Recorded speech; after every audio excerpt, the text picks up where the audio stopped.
Hey everybody, Max Monty 1516 here, back again with another Countdown to Christmas review. So today we're going to be taking a look at Sidney and both of the variants of his model. So without further ado, here they are. Sidney was a character introduced in the year 2011 for the movie Day of the Diesels, and of course his wooden railway model released right alongside the film with all the other new characters. So Sidney always kind of went under the radar, I think. Like, he's always more of an overlooked character. He's not talked about too often, and his wooden railway model surprisingly had a short shelf life. So Sidney was actually one of the last characters made by Learning Curve, and he was also carried on by Tomy for a year, until he was discontinued the next year in 2012, so yeah, Sidney didn't really get too lucky there. Although his model is actually quite nice. So he has a pretty accurate looking face, I like that a lot. And also some printing on the front there with some hazard stripes where his buffer beam should be. And then moving on to the side, Sidney is painted in a dark blue livery with some bright yellow lining on the sides there. It really makes it pop, I think. And of course, Sidney's got all of his radiators and vents and his cap doors back there as well. And just some other bits and bobs I don't really know what to call. And on the top here, Sidney's got the ladders on the side there going up to his top, as well as the yellow lining actually continuing on across the top there. There's this black spot here. I'm not really sure what that is or why it's there, but it's there. And then, of course, Sidney's cab is just a little bit taller. He's a very simplistic build, like all the '08 diesels are. But again, they really did a good job with Sidney. And he also has backlining, which is something that Learning Curve very rarely did. So I'm glad to see that there as well. Sidney's got this yellow square on the back there. And then on the same side, or on the other side here, Sidney's got the same detailing. So that is pretty much it for the overview of Sidney.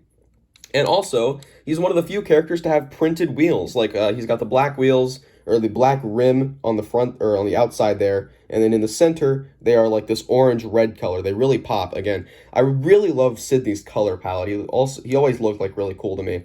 Sidney's definitely, like, one of my favorite looking '08s, I think. Like, just overall for his colors and everything. Sidney's just very nice. And it is overall a shame that Sidney really didn't get the recognition he deserved in the franchise. But yeah, Sidney is overall just a pretty cool character. And despite his model only being sold for 2 years, he's actually pretty easy to find. I actually have 2 of these myself. The other one is also, like, just in really bad condition, so I didn't decide to bring it out for this review, but I do have 2 of these 2011 models. Now, as we all know, in the year 2013, right after Tomy had just given up their wooden railway rights, Mattel took over for the wooden railway brand. And interestingly enough, we did get Sidney, but not in the way people thought we would. So, right here is the Holiday Sidney 2-pack.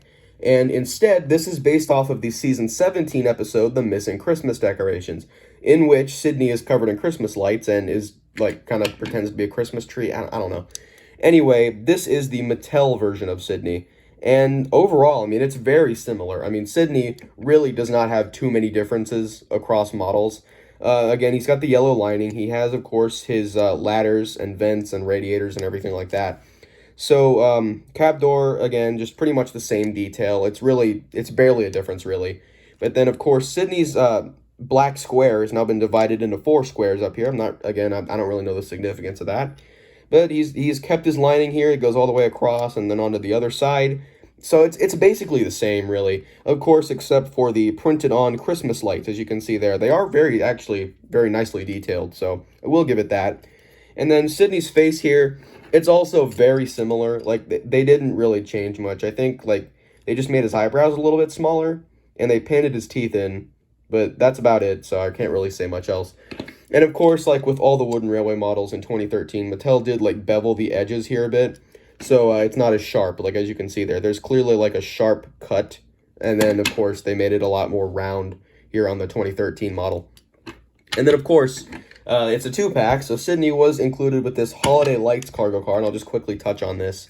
So again, it's just a normal cargo car, and then the cargo here, it says Holiday Lights on the side there, and if you press the button, it actually lights up, and I think that's pretty neat. So, good job, Mattel. I actually like this pack quite a lot. So, yeah, there we go, and I'll just get a better view just like that. So that is Holiday Sidney. I can't really say it's too much of a surprise Holiday Sidney didn't last that long, actually having pretty much the same shelf life as the regular Sidney did. And he was introduced in 2013 and discontinued pretty quickly in 2014. And then we got another Sidney. So in 2016, we got Seaside Sydney. And this model is the most perplexing of the three. I have no idea what this is for, but it is Sidney. It's the same Sidney model as the 2013 one, except he has different detail now. Instead, he has water splashing up on the side and a banner tied to him that says Soda Aquarium. And I could not possibly tell you what this is for. Like, this is like one of the most random releases we've seen in recent years. But we have Seaside Sydney, and we didn't get a normal one, but this is the final model of Sydney. And Seaside Sydney lasted from 2016 to 2017. And that was the end of Sydney. So a very interesting run in the wooden railway line for this character. But overall, I mean, I don't really have too much else to say. He is just like, it's just like water droplets here on the side. He's being like splashed up. There was no episode where Sydney ever went to an aquarium or anything. You could say this was meant to be paired with the 2016 like aquarium destination. It was called like the shark delivery or shark food delivery, I think it was called. But I mean, you could have just bundled this item with that and it would have done the exact same thing. But no, this was just a single release. And again, it's just a really weird one. But honestly, I think it's kind of neat. I mean, there's nothing really to dislike here. The face is the same. All the details are the same as the 2013 one, except for, again, just the different printing on the side there for a different theme. But that is pretty much it for Sydney. That's all I got to say. He's had some pretty unique models and definitely had one of the more interesting runs in the Wooden Railway range. So that's all I got to say. So thank you all for watching and have a great day. Max Monty 1516 signing out.